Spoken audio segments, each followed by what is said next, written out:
Assalamualaikum warahmatullahi wabarakatuh. Alhamdulillah wassalatu wassalamu ala Rasulillah Muhammad ibn Abdullah wa ala alihi wa sahbihi wa mawalah. Wala haula wala quwata illa billah, amma ba'du. Alhamdulillah para sahabat sekalian, kita dapat berjumpa kembali dalam kajian ilmu fikih, dan pada kesempatan kali ini kita akan membahas mengenai Kitabut Thaharah, kitab mengenai bersuci.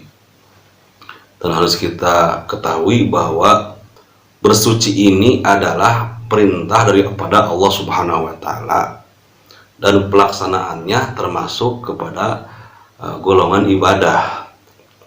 Dan Allah sangat mencintai orang-orang yang bersuci.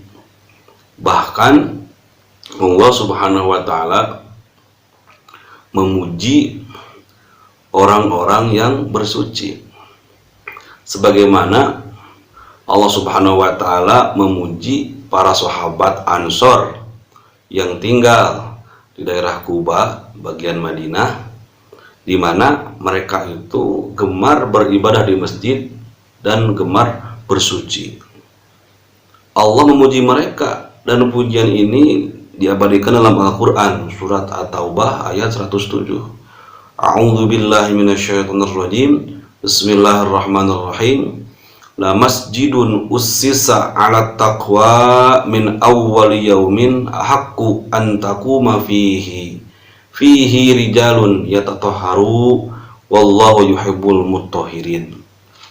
Artinya, sungguh masjid yang didirikan atas dasar ketakwaan dari mulai hari pendiriannya itu lebih berhak engkau sholat di dalamnya. Di masjid itu terdapat para lelaki yang gemar bersuci, dan Allah Subhanahu wa taala mencintai orang-orang yang bersuci. Oleh tafsir, sebagian mengatakan bahwa yang dimaksud dengan bersuci di ayat tersebut adalah bersuci daripada kotoran yang bersifat hisiyah, kotoran yang bersifat jasmani, yang tampak pada penglihatan, yaitu najis-najis dan hadas-hadas. Para sahabat sekalian, sudah jelas bahwa Allah memuji para sahabat Ansor sebagai lelaki yang dikatakan dalam ayat tersebut, dan ternyata pujian Allah ini menjadikan Rasulullah SAW penasaran, ya, menjadikan Rasulullah ingin mengetahui perihal caranya para sahabat Ansor ini bersuci, gitu. Sampai Rasulullah menyempatkan waktu mendatangi para sahabat ini dan menanyakan kepada mereka perihal bagaimana caranya mereka bersuci, sehingga Allah memuji di dalam Al-Quran. Maka mereka menjawab, ya, jawabannya, demi Allah ya Rasulullah, kami tidak mengetahui apapun mengenai cara-cara bersuci ini, kecuali kami meniru, gitu, kebiasaan orang Yahudi, di mana mereka selalu bersuci setelahnya mereka buang air, baik buang air besar atau buang air kecil. Nah, itu. Jadi walhasil mereka hanya ikut-ikutan kepada gaya bersucinya, cara bersucinya para tetangga Yahudi, gitu.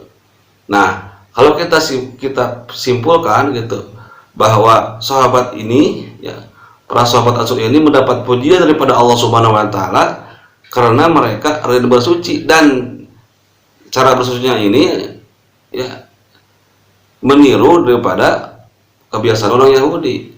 Nah, pertanyaannya, bagaimana kalau kita rajin bersuci, gemar bersuci, dan caranya itu kita mencontoh daripada bersucinya Rasulullah Shallallahu Alaihi Wasallam. Nah, inilah tujuan kita, ya, belajar bab Thaharah, supaya kita dapat melaksanakan Thaharah ini sesuai dengan tuntunan Allah dan Rasulnya, di mana harapan kita dapat meraih cinta Allah dan cinta Rasul, ya, mencintai, kita menghasilkan daripada keridhaan Allah Subhanahu wa taala. Langsung kita ke pembahasannya, ya. Toharoh ini ya, kalau kita membahasnya itu hanya ada 4 poin. Pertama adalah ta'rifut toharoh atau definisi toharoh. Yang kedua adalah ashkalut toharoh, bentuk-bentuk daripada toharoh. Ketiga adalah wasailu toharoh, media-media atau alat-alat yang digunakan untuk bertoharoh. Keempat adalah wasailu toharoh, media yang dibutuhkan untuk keperluan media toharoh. Nah, ini 4 poin yang dibahas dalam kitab toharoh. Kita bahas satu persatu. Yang pertama adalah ta'rifut toharoh, definisi bersuci. Nah, seperti biasa definisi ini ada 2. Yang pertama definisi daripada lughat. Yang kedua adalah definisi daripada istilah ilmu syara, ilmu fikih. Dan definisi toharoh menurut lughat adalah an-nadzafatu wal khulusu minal adnasil hisiyah, kebersihan dan keterbebasan dari kotoran-kotoran yang tampak, gitu. Kotoran yang berwujud, gitu. Contohnya seperti bersuci dari hadas dan bersuci daripada kotoran, dan juga terbebas dari kotoran yang bersifat maknawiyah, artinya tidak tampak, tidak berwujud. Contohnya katoharoti anil amrodil qalbiyah, seperti bersuci dari penyakit-penyakit hati. Contohnya seperti ujub, takabur, hasud, dan riya. Nah, inilah definisi toharah menurut lughah, artinya lebih umum. Sementara definisi toharah menurut syara adalah raf'u hadatsin au izalatu najisin au ma fi ma'nahuma au ala suratihima, adalah mengangkat hadas atau menghilangkan najis atau yang semakna dengan mengangkat hadas dan menghilangkan najis, atau yang serupa dengan mengangkat hadas atau menghilangkan najis. Nah, dari definisi ini maka timbul bentuk-bentuk daripada toharoh, bentuk-bentuk daripada bersuci, yang kita simpulkan ada 4 ya. Nah, ini disebut dengan askalut toharoh ya. Askalut toharoh itu adalah bentuk-bentuk daripada toharoh, atau maqasidut toharoh ya, maqasidut toharoh atau bentuk-bentuk daripada toharoh. Ada 4. Yang pertama adalah wudu ya. Dalam wudu ini adalah bersuci untuk menghilangkan hadas kecil ya. Wudu ini adalah bersuci untuk menghilangkan hadas kecil. Dan wudu ini ada wudu yang wajib, ada wudu yang sunat. Kedua-keduanya sama, termasuk kepada toharoh. Yang kedua, bersuci itu adalah mandi, baik mandi wajib atau mandi sunnah. Kedua-keduanya sama, adalah termasuk ke dalam toharoh. Ketiga adalah tayamum. Tayamum ini untuk mengganti wudu dan mandi ya.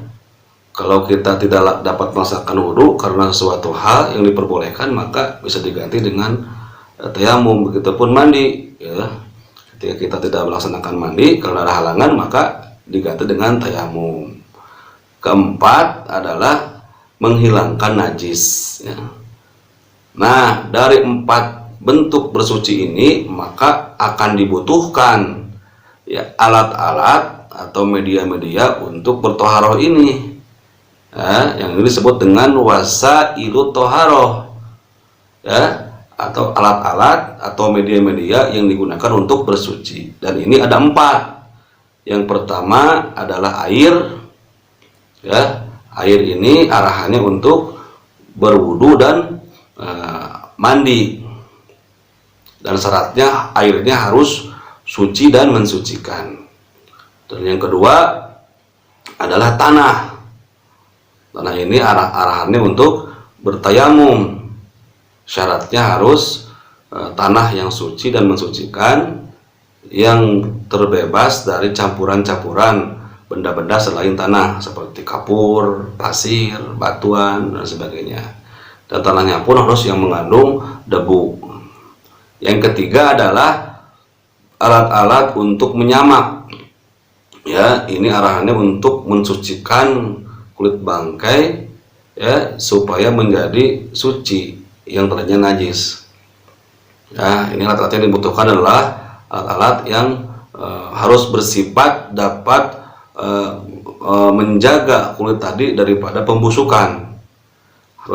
Harus bisa menghilangkan sisa-sisa darah, sisa getih, sisa daging-daging yang menempel di kulit itu, yang menyebabkan si kulit itu menjadi busuk. Nah, itu disebut dengan dabig, ya, alat untuk menyamak. Keempat adalah batuan-batuan untuk istinja.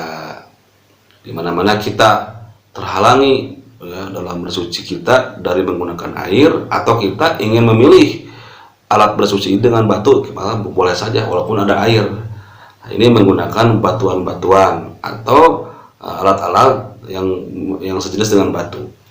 Nah, ini harus bersifat bisa menghilangkan najis, ya, dan bersifat keras, suci, ya, dan bukan benda yang dimuliakan oleh syara. Itu adalah media-media untuk bersuci. Yang keempat adalah media-media untuk keperluan media toharoh, atau disebut dengan wasail. Ini ada dua. Pertama ijtihad, dan yang kedua wadah-wadah.